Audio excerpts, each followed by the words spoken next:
isn't it awfully nice to have a walk in the middle of the street pretending that cars don't exist? Hi, welcome to After the Hype. People drove a lot slower in the 50s. I would hope so. Otherwise, their entire family would be dead. It's like 50s or early 60s. I'm your host, as always, Brian Dressel. With me, as always, is Jonathan Hardesty. I'm around. And CHEWIE Darso. Hi. I'm the reason this thing's happening. You are one of the reasons this thing is happening. Or were you the one Am I who not actually... the main? I feel like I just made a joke about making you watch Tree of Life again, and you went, no. Well, I don't remember exactly when it happened. I know it was while we were recording, and somebody brought up the meaning of life, and somebody brought the tree of life, and then somebody made the joke, the meaning of the tree of life, and now here we are. Yes. We just watched them both. They go scarily well together. They kind of have the same sequences almost, but one's funny and one's not. That is the homework, though. Do watch it in the same day, because that will put you in a weird mood. If you can. CHEWIE and I were unable to because we went off. I would actually, if I was still editing, love to try to edit these movies together. You could, because one of them makes absolutely no fucking sense, and the other one makes absolutely no fucking sense. So, Chapter 1. So I think they'd go Dinosaurs rather well.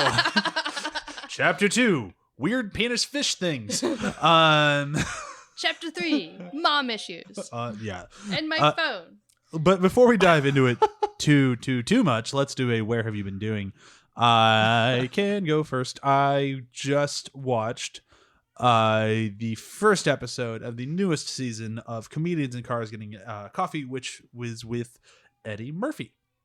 And it was fantastic, and I highly recommend it to everyone, even if you are of the mindset of Eddie Murphy's kind of a because he can be such a jerk. I have never met the man. I don't know that for sure. I've heard a lot of people dislike him for whatever reason.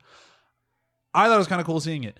It was kind of cool seeing him with a friend and seeing him not on all times. And then hearing there's a story, not really a story, but there's like a moment where they talk about what was it like to be an upcoming comic in the days of Bill Cosby and Richard Pryor as another young black man. And just the way he tells what it was like is just fascinating and kind of sad in a way. But like,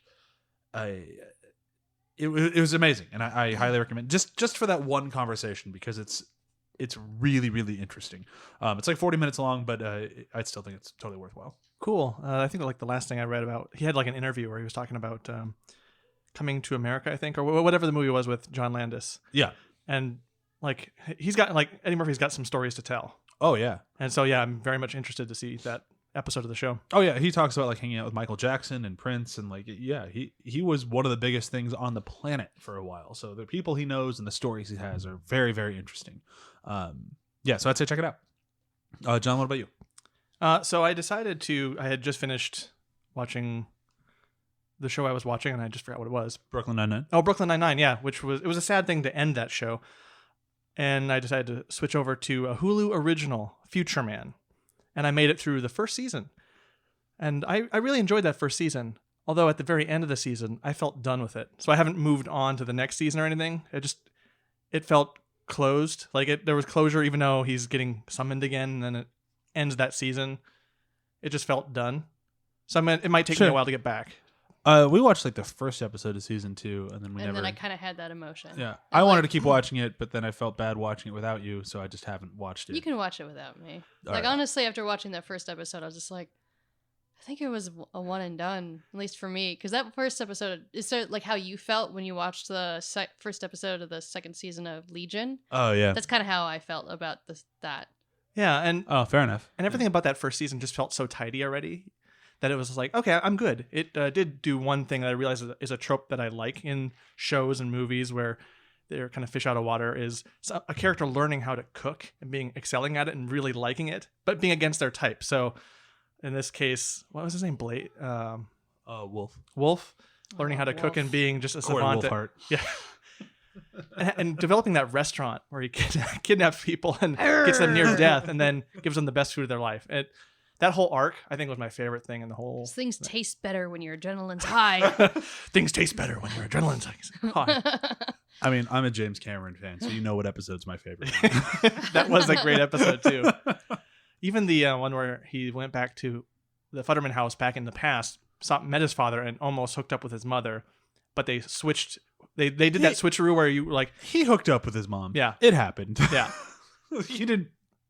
Well, the whole time I was could have gone farther, but Yeah. he went far. the whole time I'm just like, no, dude, that's actually your mother. You know, That's actually your mother, dude. He dude. sucked on her boob when he was a baby. What's the difference?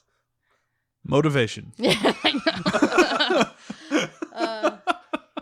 For where I've been doing, jumping off the family mark, there's two things I'm excited to watch, and they're kind of similar in their preferences. Or not preferences, in their...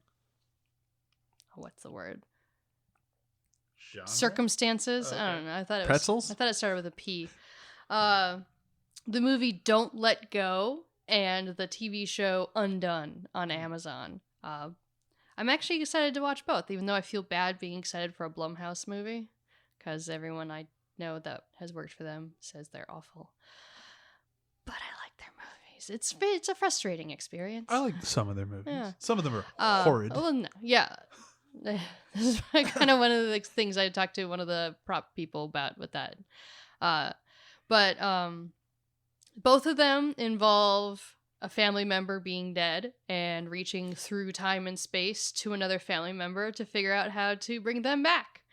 In Don't Let Go, it's an uncle whose niece has been murdered, and he gets a phone call from her 2 weeks after her murder, and he finds out, or either it's 2 weeks, either she's leaving 2 weeks before her murder, or he's leaving 2 weeks after. I don't remember. It's in the trailer.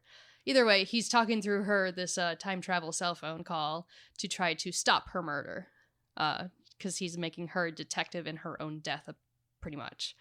And then in Undone, it looks like there's a daughter who gets into a car accident and starts to get visions of her father, who's traveled through time somehow, to her to teach her how to travel through time to solve his murder. And apparently this is a trope I enjoy, because I like both those hooks. So I'm like...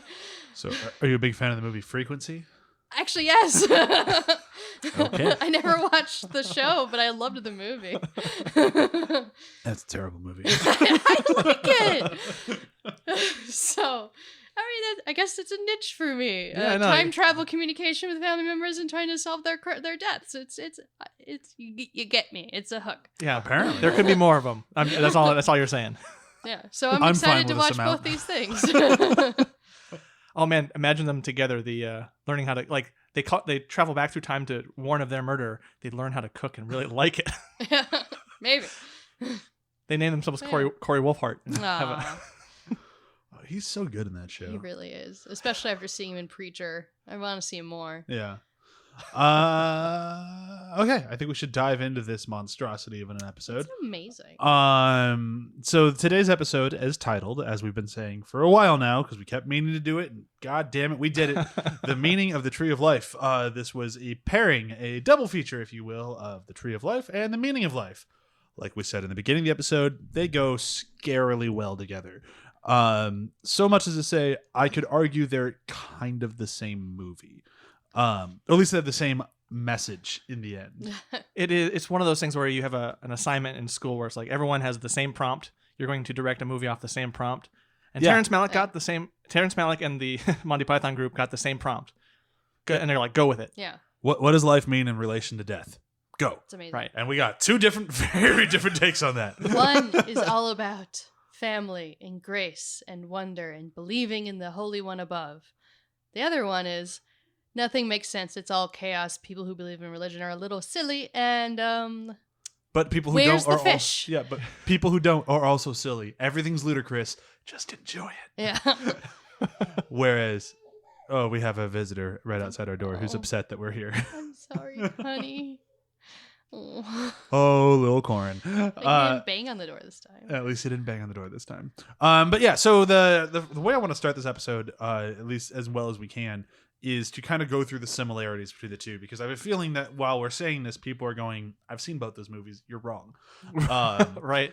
Which is exactly what I would have said had I not just done this experiment. So now that we have, let's kind of jump through some of the very, very similar things that both movies have. Can I first ask, which order did you guys watch these in? Tree of Life, Meaning of Life. Okay. I flipped. Mine is flipped. Oh, okay. Hmm. I don't know what that would really change, per se. Just curious. One Can I sorry, just go jump ahead. into Yeah, it? go for it. I feel like I interrupted you. No, you did. I was just Okay. rambling. It's fine. One specific mirror sort of thing between the two movies is Tree of Life starts essentially with you finding out one of the sons has died, and you assume Vietnam, I think, or the Korean War. It's really hard to figure out exactly what timeline this actually goes through. All you really know is that the kids are kids in the 50s. Yeah, because it looks like the 50s, but then he would be probably older than 19 by the time Vietnam's really going on, I think. But In the description of the movie, they say 50s. they do? Yeah. Okay. Because I don't think they say it in the movie ever. Originally, I thought it was the 40s, just based off dress. 50s could be like 48, 49. Yeah. that's true. Either way, it was probably Vietnam, not the Korean War, because honestly, that doesn't make sense.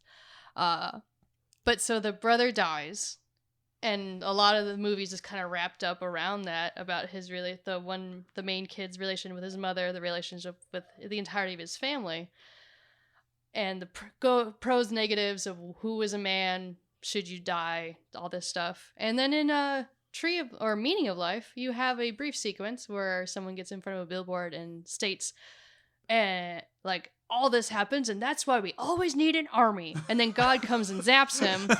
And then we go to an actual army who's about to start doing just some marching around a base. And Marching up and down the square. up and down the square. And then he's just like, would anyone else rather be doing something other than marching up and down the square? And I have one a book guy, I'd like to read, sir. yeah, I would. I think I'd rather hang out with my wife and kids. And he says, well, go do that then. I'm like, well, that's that's just kind of the same message. In a way. Yeah. I'm like, war sucks. You just go hang out with your family. Yeah, I was gonna go way more on the nose with just the similarities. Like both movies have an animated depiction of the Big Bang. Yeah. Both movies have animated vaginas, vaginas. like these are weird ones. They both have weird fish things in them. Like they both the very specific details that are in both movies is very odd. And they have, and very specific mirrorings of each other as well, is the entire sequence of the Big Bang in Tree of Life, where they go through just like the cosmos and nebulas and smoke clouds and all that.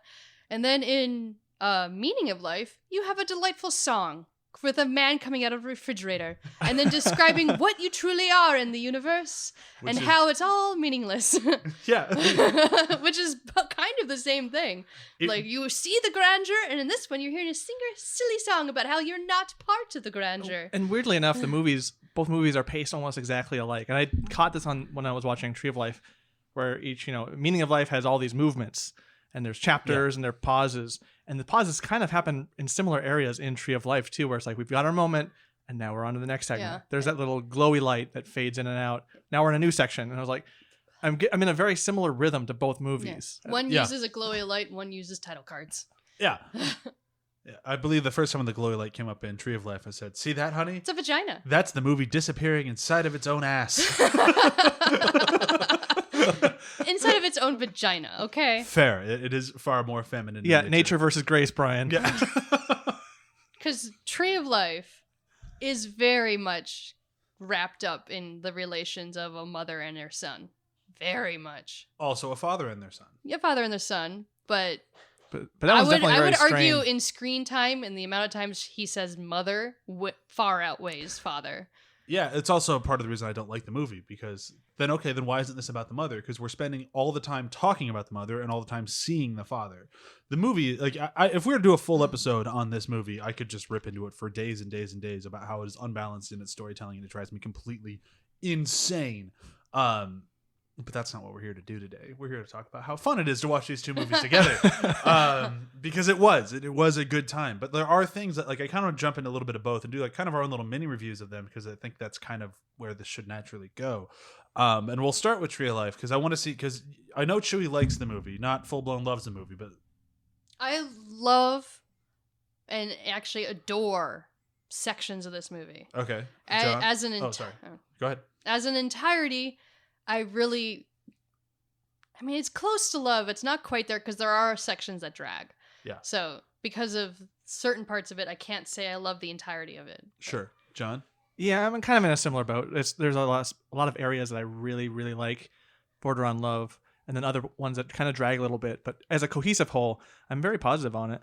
Yeah, I am the exact opposite. There's one kind of 20-minute stretch where I am fully in, hook, line, and sinker. And I don't know exactly where it is. It's probably in like the first third, I want to say. I think it's like the first stretch we have with the kids and Brad Pitt. I'm like, okay, I'm really into this. And then it just totally falls apart. And the main reason why this one falls apart specifically for me, and why Meaning of Life has nothing in this, even remotely close to this. So this is where they really do not work as a pair. But so much of the story, at least in Tree of Life, is about the father and the relationship to the younger Sean Penn character, Jack. So Jack is a boy, and Jack hates his dad. Thinks about killing his dad at times. Like he sees him with his car mounted up and he's like, if I just knock that over, the dad would be dead right now. And they keep referring to the dad as this abusive, like terrifying figure. And then everything we see from the dad, minus one scene where he's violent in motion but not in action. Like he doesn't actually strike anyone, but he is very violently moving around. You can tell that he's intimidating. Of course he would be. Other than that sequence, all we see is incredible amounts of physical, like hands-on love. Like he hugs his kids. His hands are always very open, so his palms are like on the kids, which is like a very big body language thing that you do for somebody. If you hug somebody with closed hands versus open hands, is a very different message you're sending. He's always touching them. He is very clear how much he loves his kids, and the movie never once tries to go like, yeah, but he also kind of hates them. Like that's not the thing. The whole thing is he loves his kids. He even says at one point, I will do nothing in my life except for this, and that's all I want. Yeah. And then we're supposed to see him as a villain, and there's nothing there. Well, and what's interesting is on this most recent rewatch, something kind of stood out to me along those lines versus when I've watched it before, where you're right, he doesn't seem to be that much of a villain, even though that's what the kid is seeing. And I think that's what Sean Penn at the end realizes. For me, that's where I'm seeing like kind of when we in timey-wimey space, he's finding through his travel to the past that it's not as dire as he thought, because he's always been like, I hate you, Dad, and there's always, it seems to be like this tension there, but we're not seeing that from Brad Pitt's end because it wasn't necessarily there. It just seemed to be a projection of his hatred for his father. But like there's that's my read into it, that he's starting to kind of reconcile that fact at the end and putting that lens backward into it. When I watch the movie, I read it as I don't know if dichotomy is the right word, between the mother and the father. The mother's always there. The mother is pure and loving and caring and trusting. The father is gone most of the time. He's gone, and when he's there, he's overbearing, he's controlling, he tells him what to do and not to do. So to me, the only reason he quote hates his father is because when he's there, he's not the man of the house. I think he grows up resenting his father in ways that he doesn't understand, because he resents his father for not being there. He resents his father for thinking he's in control when he does come back and trying to take the power away from him. Like all those type of things, those emotions that a kid will have, they won't be able to rationalize them, so they overblow them into making them into actual legitimate villains that they should hate. Because the mother's so ethereal to him and so perfect, and like how could he not love her? But I would agree with this sentiment entirely if we ever saw a sequence of him being the man of the house when his dad's not there. Yeah. But all we ever fucking see. That's just me explaining it in my head. No, and it totally makes sense, but it's not in the movie. Like these are things that we're filling the blanks, which is fine. It's meant to be interpreted. But all we see are the kids outside, either in the middle of the street or in some field playing. The entire movie is told through people wandering through a street or wandering through a field. It's magical. It's not. It's frustrating. There's cars on the road. Why are you in the middle of the road? There was a lot less cars back then. People obeyed the speed limit back then. They drove slower. They're still driving. Why are you in the middle of the road? Safety belts were definitely the 50s were a slower time, yo. They all had windshield wipers. I did happen to notice with this last rewatch that at a certain point, the kind of the carefree, like, I love you all mother kind of, she became too much for the kids. Like it was like the father being not there, like him missing, was kind of a detriment. The kids started to resent her a little bit, I noticed, before he came back. And it was an interesting thing I never caught until this most recent Well, watch. it's not that they resent her. It's the whole like, I hate him. Why don't you hate him? And like, but then also like the I have no rules. You can do whatever you want, and then it just kind of makes you. It kind of gets you sick. Like you eat too much candy, or you jump on the bed too much, and suddenly you're just like. As a parent, like I noticed that when you get too lax, suddenly it just kind of spoils. Sure, yeah. Which was a very interesting look at this. On the flip side, Meaning of Life has none of these father problems. Well, actually, it does. It has a guy singing an entire song about how he wishes he could wear a condom and not have any of his kids. You want to talk about a father who resents his children? I mean, he does it with a playful song and face. He loves his children. He just has to give them up for medical experiments. I'm sorry, guys. For medical we experiments. cannot afford you. Oh, blimey. What does he Could say? you have your balls cut off? Well, God would see through such a cheap trick. Yeah. I mean, yes. So he's not touching them with his hands open, but he is smiling at them, going, "I'm gonna get rid of you." You're all gonna die painfully. Yeah. That probably is my favorite bit in the movie, and it's because of the punctuation of the very thing at the end with the Protestant, I think it was. Oh yeah. Family. We're like, no, we're not like them. We don't have to worry about it. And he just goes off on this tangent of what they can do. His poor thirsty wife. Why don't we do any of that? Well, I mean, we can if we want to, you know. Just totally missing the vibe. I thought it was great. But the thing that I love about Meaning of Life is like I've loved this movie since I saw it the first time forever ago, and that's probably like 15. It's the whole message of the movie I think is great, and we kind of touched on it a little bit earlier, and I think every sketch just continually drives it home even more, which is this whole like, yeah, everything we do is ridiculous, all of it is crazy, but that's not bad. Like, it's just fun. Just enjoy what you can. If you want to be religious, be religious. Who cares? If you want to go to war, well, don't go to war. That's stupid. Enjoy life. And like, that's kind of what the whole point of the movie I always took it as, is that like, even if you're at war, try to appreciate presents. yeah. Like, and if you don't appreciate the presents, you're a bastard. and if you're going to buy a clock for your commanding officer, communicate with your squad so you don't just all buy them a fuckload of clocks. But that's kind of the thing. It's like the whole thing of this, like, it's all positive, it's all fun, and even while they're doing horrible things like murdering people, taking organs out of their nearly still alive bodies, definitely still alive. Definitely still alive. Dressing up as a tiger and hacking off legs. Like, there's so many just crazy things that happen in the movie, but the whole time the movie is still fun. It's always bright and sunny, and everything is great and funny and hooray. Well, and it's interesting that the Meaning of Life also uses a lot of camera angles and tricks that like the Tree of Life does, especially when they're like, "Where is the fish? Where is the fish?" Did we ever find the fish? No, we didn't. No. But oh my god, the disembodied voices. It's in the cabinet. So good. But like, I flashed to that scene when I was watching Sean Penn light the little candle in the kitchen and his hands were there. Sure, yeah. I was like, those scenes played in my mind at the exact same time while I was watching that, and I was like, this is perfect. Where is the door? Where is Brad Pitt? And now that Chewie has finally seen the entirety of Meaning of Life, she'll understand my references whenever I go, "Where is the fish?" Because I've done that so many times in our marriage, and she's never once noticed. Kid's back at the door. But yeah, so Meaning of Life. I love the Meaning of Life almost as much as I hate Tree of Life. Where do you guys sit on this one? This was the first time I actually ever saw this. Oh, wow. I've seen the Mr. Creosote like wafer thin. I've seen that bit on YouTube a lot. So that's cultural osmosis. But I had never seen this before. And wow. Wow. I can't believe you've never seen it. No, it's kind of it's been a blind spot. I've watched Holy Grail and then Flying Circus, and that's about it. Oh, okay. So then the other movies have just been kind of the blind spot. What's the other one? Life of Brian. Life of Brian. Life of Brian. Life of Brian is weird. I love Life of Brian. But yeah, I knew I was in for a very interesting. Do we go with a lamp or a shoe? I was in for a very interesting time. I knew when the old people at the corporate headquarters, like little office building, became pirates, went to corporate land and attacked the guys in the super corporation of America, and then like fought each other with like implements from the wall. It's very Terry Gilliam open. Very Terry Gilliam.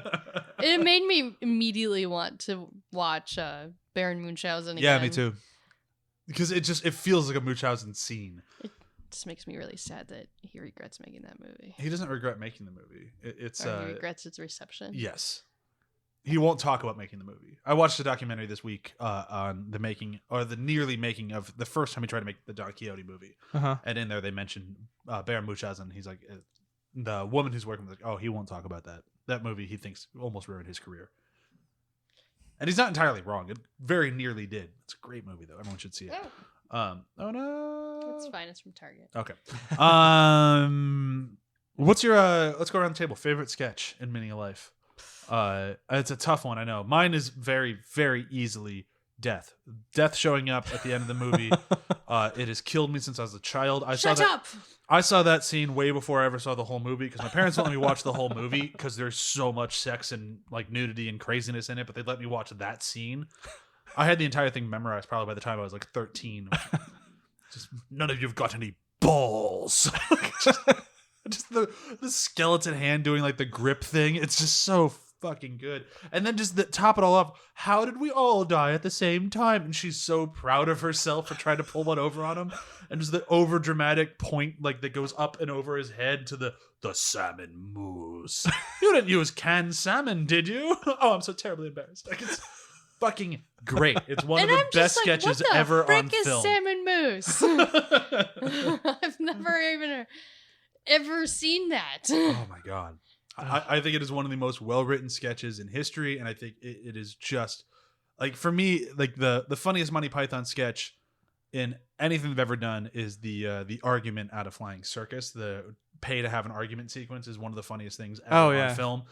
This is second place in their movies. It's first place. I like this sequence more than I think I like anything in Holy Grail, which is saying a shitload. But this thing is just perfect for my sense of humor. Just nails it. Oh man, for me, we already mentioned it. It was the guy trying to sell him off for medical experiments. Oh, yeah. And then the capper of them discussing all the things that they can do because they're not Catholic. Yeah.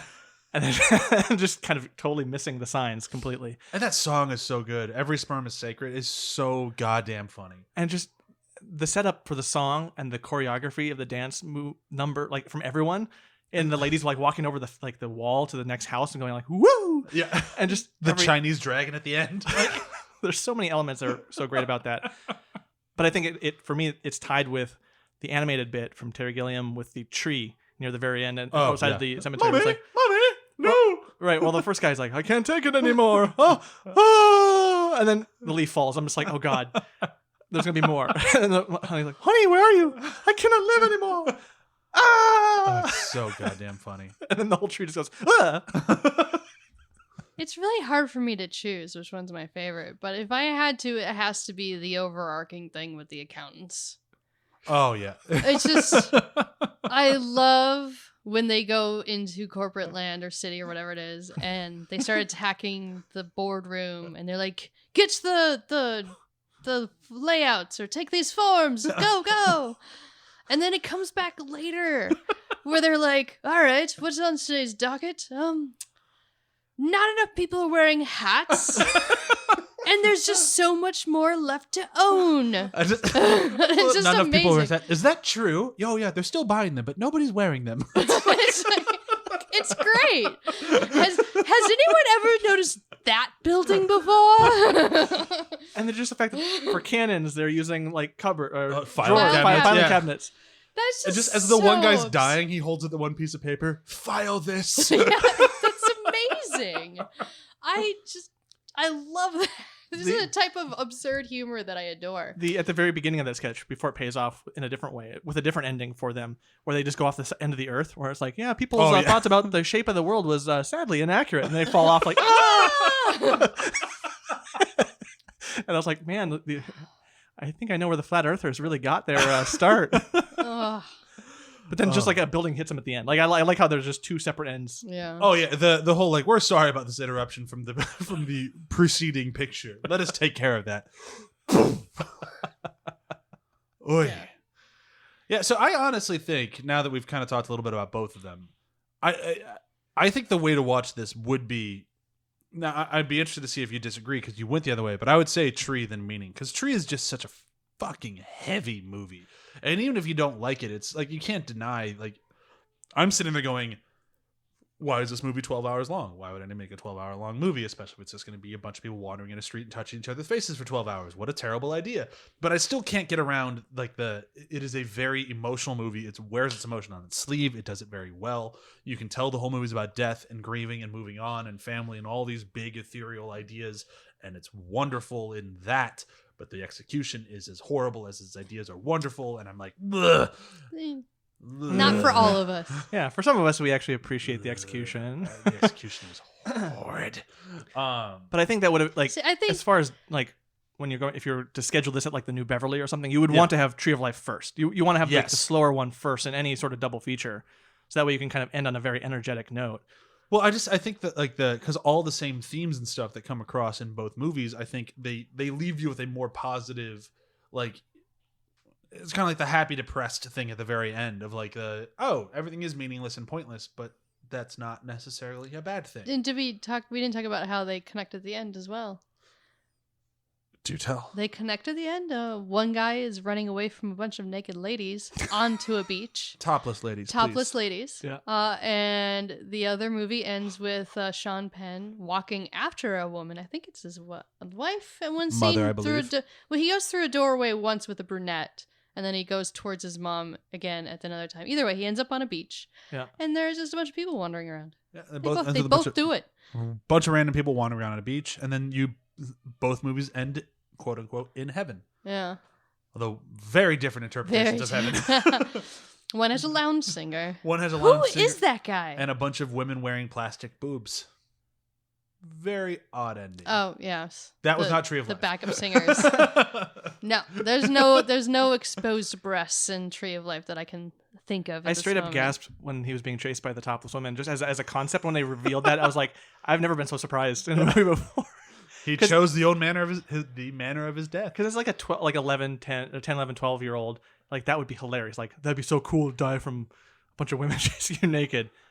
But no. And as a woman, I'm just like, oh, those poor ladies. Those things had to have hurt at the end of the sequence. That slow motion shot. Even And now, I'm just like, you have wonderful ouch. breasts, honey, but I do not want those. Not after the shoot. Back Take 10? pain, oh, Take God. 10, angle C. the trouble finding bras that fit correctly. Especially if you have giant boobs and a really small waist. Sorry. It's just... Boy, do we have movies for you. No, it's hard to find a proper fitting bra.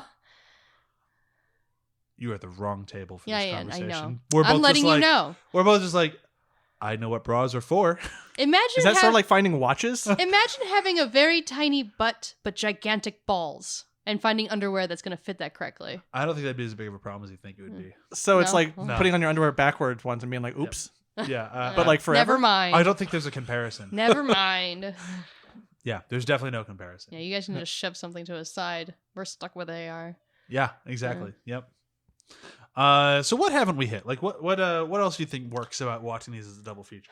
I would say to like describe the feeling I have while watching these movies is when I watch Tree of Life, it's like someone's just kind of holding me and massaging my brain and being like, we're gonna work some things out, okay? We're gonna get some knots out. And then when I'm watching Tree of Life, it's more of somebody giggling Or and Meaning of poking my... Or, Meaning of Life, Did I mix it up? No, you said Tree of Life both. And the times. meaning of life is more like someone poking my brain and going, ha ha, ha, ha, ha. It's funny. I enjoy both, honestly. This operating room is really empty. Yeah. We This have is the machine that goes bing! Bing, bing. Yeah. Oh, I see you have the machine that goes bing. Yeah. What does that mean? What does that do? Oh, it means your baby is still alive. Either way, these movies tickle your brain, but very different sections of your brain. And I find it interesting that like, because it's not that I dislike art house films. There's many art house films that I love, especially I don't know why it keeps coming up recently. Under the Skin. I loved Under the Skin. Very nonlinear, very ethereal. You kind of make up the plot for yourself. But it doesn't have as much of a moving camera. I don't know if that has much to do with it. No, I don't think that's it. I honestly, I think it's because I'm a person who really attaches himself to a story. And if I don't buy the story, no matter what the story is, if I don't buy it, I'm out. So I can watch the meaning of life, and I can get into each individual story, and in their own kind of weird worlds, I still buy into each one of the worlds. Like I buy into the world where John Cleese as a teacher has sex with his wife in front of his students to teach them about sex. It's a ludicrous world, but I find it funny because they are always in it. No matter what, you can always... Monty Python, at least in my opinion, was the best at staying in their sketches. In the world of their sketches, they did it better than anyone. So each one of their sketches feels like a fully realized world. But the difference between that and then, say, Tree of Life is like Tree of Life, as I mentioned earlier, I feel like it falters in its storytelling. And I don't know if that's intentional or non-intentional, but I know Terrence Malick. Thank you, Terrence Malick. He Malicks up his own movies. So he writes a movie, he shoots a movie, and then he edits a completely different movie. So you don't know what it was originally supposed to be because he just makes it whatever the hell he wants it to be. And it's interesting to approach it that way as more of attached to like story or specific plot, because there's a lot of scenes in this movie where they take that emotion in one shot and repeat a different version of that shot over and over again. And it's more of trying to get at the mood or the feeling behind it versus he just doesn't care about the storytelling of it that much, which he does that more so now than he has ever before. If you watch some of his older movies, you can see that stuff start to creep in. Yeah. And he lets it take over in this, and I think that's where it's going to really where it has turned a lot of people off, because he is just doing it. He's unapologetically untethered you from any story, and is just kind of letting you float in space of whatever he's throwing in front of you. And yeah, that can't. There's no one who can just be like, it was okay.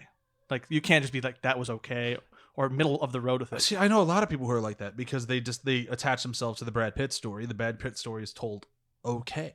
It's not told great. It's told okay. Yeah. And because of that, people will go like, well, I guess it was okay. Because, I mean, that story was okay. But the rest, it's the movie of The Tree of Life is so much more than a story just about a father and his son. So I can appreciate it swinging for the fences like fucking Babe Ruth. Like, it goes for it every single time. It does not hold anything back.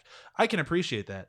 But if you can't tell me the story that you want to tell, I'm out. And the fact that I know how he makes his movies makes me go, I know he's not even trying to tell a story. He's trying to express an emotion and a concept, which to me, I don't want to watch. I do not find entertainment in it. It does not work for me. It drives me up the goddamn wall.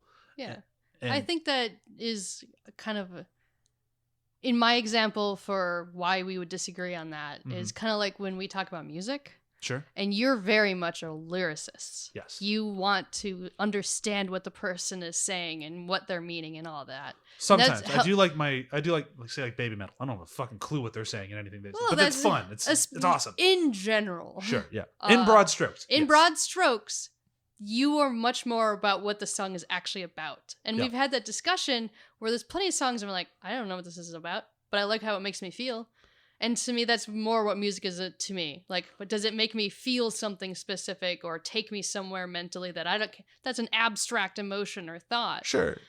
But I think I'm more forgiving with music just because I'm not as into music. I didn't go to school for music. But that's my example of why you. I don't think you're wrong. I think you're pretty close to it with that. Because to me, the meaning of life or Tree of Life, it gets confusing. I know. The Tree of Life is kind of an abstract thought process, and if you're either along with the Malick ride or you're not. And it's kind of fun because both these movies do non-storytelling in very different ways, but it's weird how I can get totally into one of them and just not into the other one. Well, that's art, honestly. Yeah, that's true. That's fair. And I do think that there should be more things like that. I think we're getting very used to a perfected formula of movies. Like there is the indie movies now that are just doing their own kind of samey things, and then there's the corporate-y movies like the Disney bunch, all those things. Everyone's kind of doing an expected amount of expected movies, expected plots and formulas, and to have something you hate is actually useful. Oh, I'd rather have a movie I hate than I forget any day of the week. Right, exactly. And I think what these two movies exemplify is just two very extreme sides of this coin on one topic, and I think that's very interesting. Oh, I bet there's people out there that hate meaning of life. Oh, for sure, definitely, and I don't think they'd be wrong on that. There's a lot of just what the fuck were they thinking? And if you're not into it, it's grating. It is because they don't. It's the same thing as Terrence Malick. They don't ever let up. No. They No. go fully in You're on on it the ride or every you're not. single time. It like Well, for just a level of commitment. Both movies are right like neck and neck. Right. So like there's the shot where they're doing like the where's the fish, and it's like almost a fisheye lens, and the hands are so weird, and that scene goes on for like minutes, and then you've got the scene in like Tree of Life with the kids with the shadows on the sidewalk where the camera is flipped upside down and following the shadows of the kids, making them in full frame, and like going back and forth. So like these movies are both being very aggressive in their respective areas. Oh yeah. And it's, I don't know. I'm very glad I got to watch these two in such a short period of time because they Yeah. awoke something anarchic in me a little bit, I think. Anarchic. Well, it is kind of like what you're saying earlier. Like, it's kind of nice going back to these movies that are like, one's only a few years old, the other one's a few decades old now. But it is kind of nice watching these movies that don't do the standard. Like, I think you're right, because like whenever we get one of those, especially when we do them on this podcast, we have better episodes about them. We talk about them more. They're just something more engaging, especially because we watch, as the people at the table, so many fucking movies. Mm-hmm. When we get something like Sorry to Bother You, it's like, no, that was a treat because I didn't see any of it fucking coming. Oh my god. Yeah. That I was so happy watching that movie. Yeah. I'm not guessing anything. This is all new. Oh my god.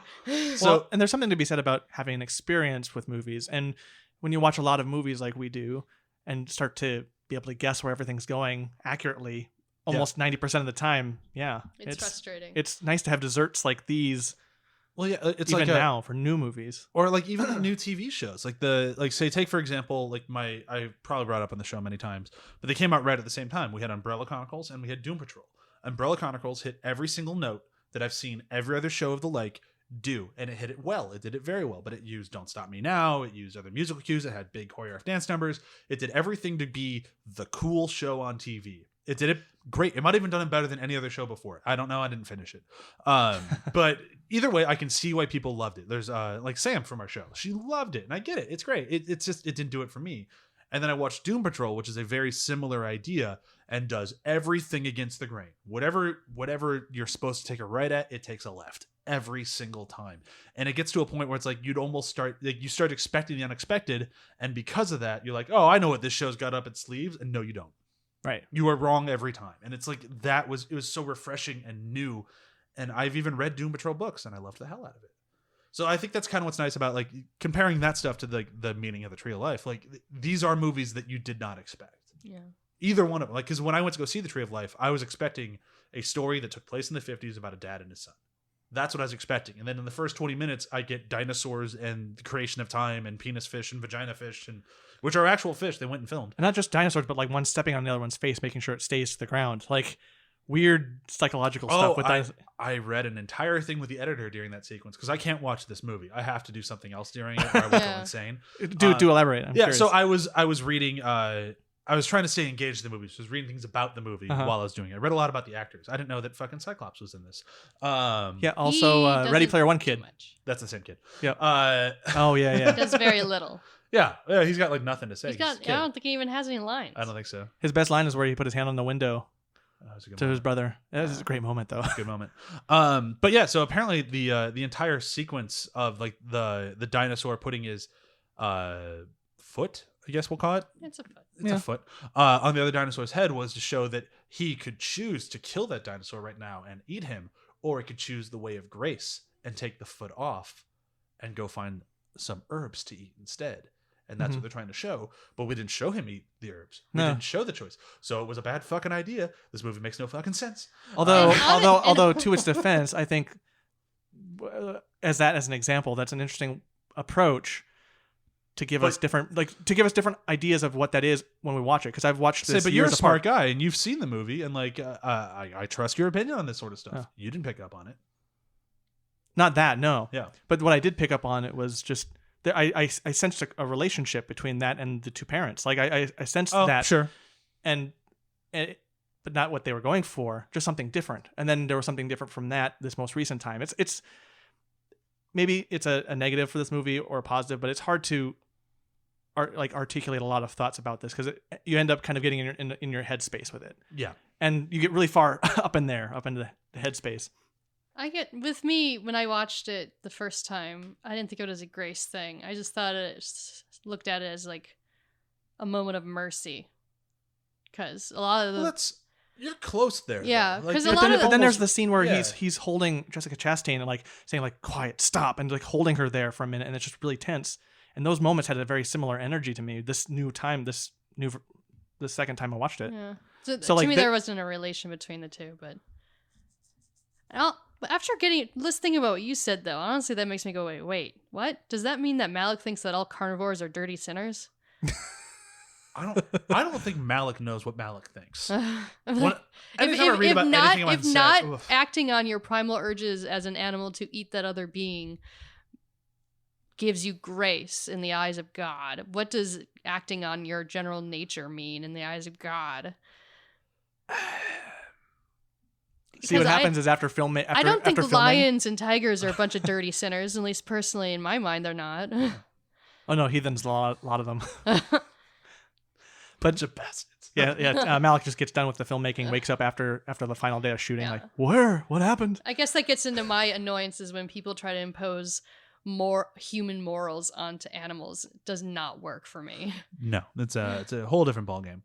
But I think we've said pretty much everything we can say about this thing, so we should start moving into the end of it. And we're gonna have to do a review system for both movies, both of them. Together? No, Separate? we'll Okay. do them separately because as much as I'd love to do it together, I could have been like, I have one. And if I was going to do them together, I have one in my head right now. go for it. I didn't even say what the review system was yet, so if you've got something, Locked and loaded. Let's see it. let's see where this goes. But I'm it's actually a curious. review from your point of view. Oh boy. But I'm even more excited. We might even do a full review system. This might be the whole thing. Let's see what happens. How many fucking garbages are these? sometimes you get something that everyone else tells you is amazing. A papaya. And even the smell of a papaya smells good. Like you're excited to eat it. It looks interesting. Everyone else says they love it. But then you eat it and it tastes like a foot. And then everyone's like, what do you mean it tastes like a foot? This is amazing. It tastes so good. And you're like, to me, it tastes like a foot. So, like, Meaning of Life is your papaya. But what is Tree of Life? Oh, Also- Tree of Life. Tree of Life is your papaya. My God. So what is Meaning of Life? Is it also a It's papaya the that I just same happen sort to of thing. like? Okay. But you're the opposite. You're the one that loves the papaya in the meaning of life.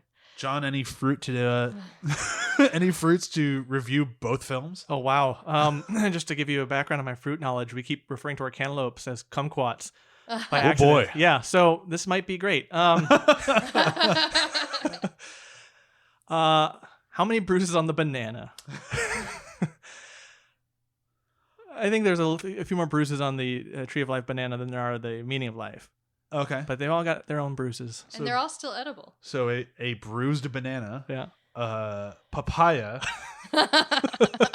It's the weirdest review system we've ever you done. can delete this and we could go. No, with no. your Oh review God, no! system. This is definitely staying. This is Monty Python But there's level. also cilantro, which some people think tastes. That's not like, a fruit. I know, but it's not fruit. But it's still food. Which some people think it tastes like soap, even though I love cilantro. I think I it's like great. It cilantro, doesn't too. taste like soap to me. No, it doesn't.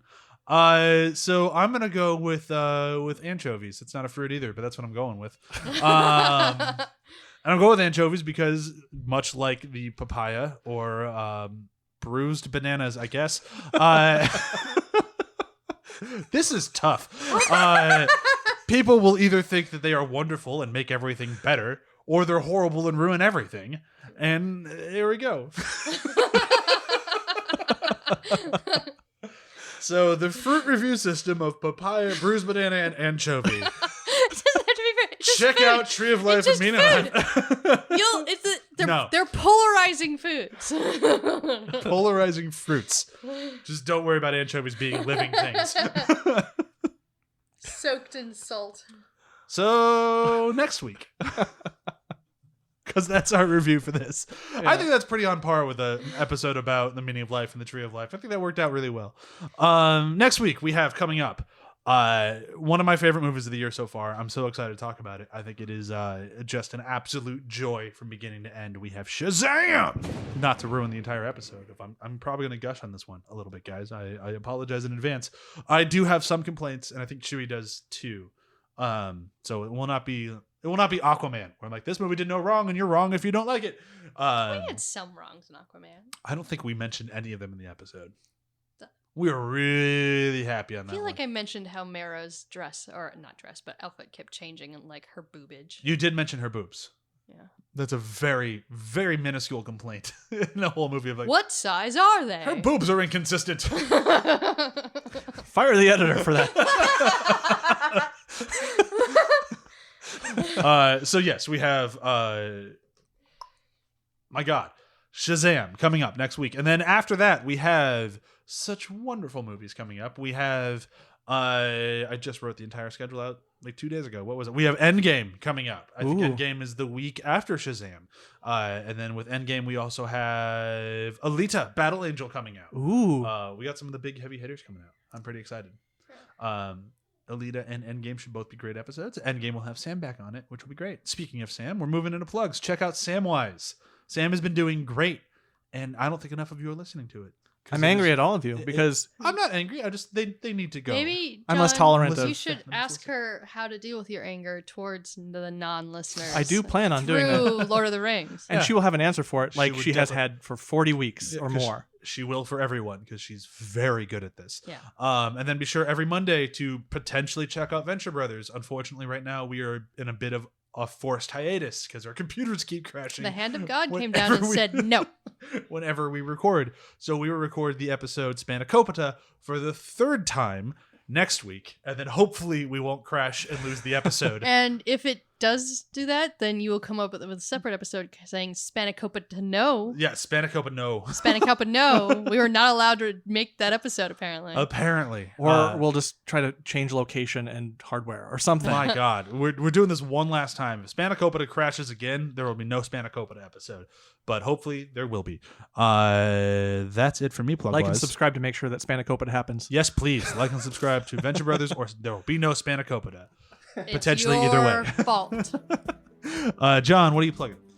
Demon Days, an actual play podcast with an all tiefling party. They are up to they're up to no good, like usual, and we're having a blast. Cool. Any bullywugs on that show? Not yet, no. Yeah. So that's everything for today. Bye. Bye.